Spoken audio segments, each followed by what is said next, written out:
بسم الله الرحمن الرحيم الحمد لله رب العالمين وصلى الله وسلم وبارك على نبينا محمد وعلى آله وصحبه أجمعين أما بعد. قال المصنف رحمه الله تعالى في كتابه رياض الصالحين في باب فضل العلم تعلما وتعليما لله. Yahya ibn Sharaf al-Nawawi says in his book entitled Riyadh al-Salihin, in the chapter of the virtue of knowledge, learning and teaching it for the sake of Allah. عن أبي هريرة رضي الله عنه قال قال رسول الله صلى الله عليه وسلم من سئل عن علم فكتمه ألجم يوم القيامة بلجام من نار. Abu Hurairah radiallahu anhu narrated that the Prophet sallallahu alaihi wasallam said, he who is asked about knowledge of religion and conceals it will be bridled with the bridle of fire on the day of resurrection. And this is reported by Abu Dawood in his section of knowledge, and Ahmad in his Musnad, and At-Tabarani in his Kabir. Abu Hurairah radiallahu anhu narrates this hadith from the Prophet sallallahu alaihi wasallam. It's interesting that it's narrated by Abu Hurairah because Abu Hurairah radiallahu anhu was from the top 5 of those that collected hadith from the Prophet sallallahu alaihi wasallam.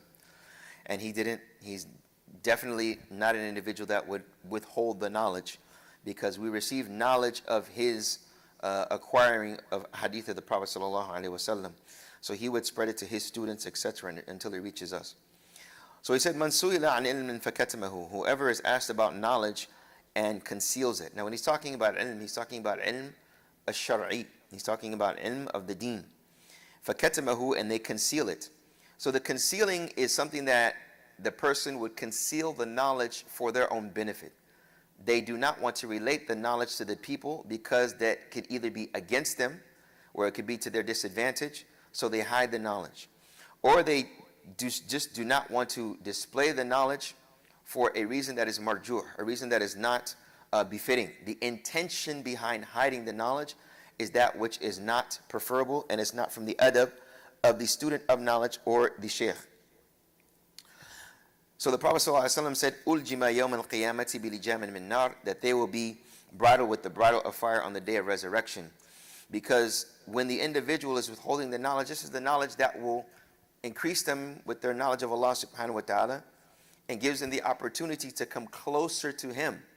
So make no mistake, the more knowledge you have of Allah, the more opportunity you have to come closer to Him.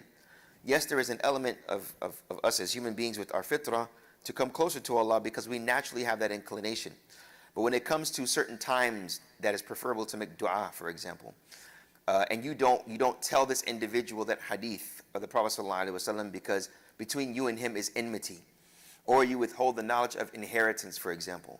A relative dies and you don't tell them how much they earn. You're told how much you're supposed to get, but then you don't tell your fellow relative, you don't tell your 2 sisters or whoever, because you want to withhold that knowledge from them so you can get more money.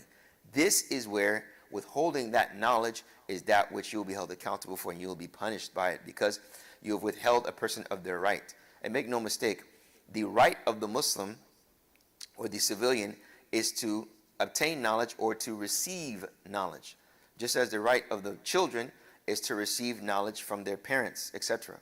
So the rights of the civilians in the community is to receive knowledge from the person of knowledge in their locality. This is why it is fard kifaya to have people, it is a communal obligation to have people of knowledge in their locality, a communal obligation. Just as it is fard kifaya to have a masjid in a particular location, in a community. It is fard kifaya. It's upon every single individual, or collectively, to have a place of worship and to have a person of knowledge that will teach them about worship. So this is primarily speaking about the one that conceals the knowledge and has bad intentions behind it and withholds it from a person, because the knowledge of the deen is the most noble of knowledge. Now, if it's knowledge that you are withholding for particular benefit, and you have knowledge of the situation that you are withholding it for. So when the Prophet ﷺ was on his deathbed and he told Mu'adh ibn Jabal that the people of Tawheed would be those that are in Jannah. And the Prophet Mu'adh ibn Jabal asked him, he said, "Afala ubashiru nas?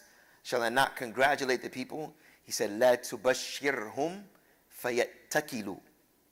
Do not send that type of glad tidings to them, for they will get lazy.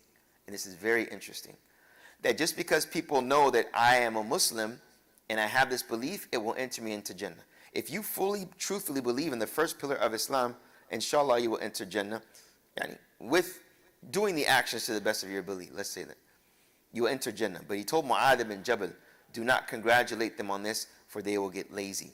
So in this particular situation, if it is a person of knowledge that is withholding certain information from a particular person, and he or she knows it is 51 to 100% more beneficial for them not to know that at that time, then there is a level of permissibility and leniency in that. But the general aspect is that we give the knowledge to the best of our ability, and we do not withhold it with an evil intention or a bad intention, because we don't want that person to benefit. May Allah subhanahu wa ta'ala make us of those that when learning the knowledge of this religion, it is that which increases us with our closeness to Allah, and giving the knowledge and telling people about the knowledge is that which is also a way of increasing our closeness to Allah by helping others get closer to Allah subhanahu wa ta'ala. Wa sallallahu wa sallam wa barak ala nabiyyina Muhammad wa ala alihi wa sahbihi ajma'in.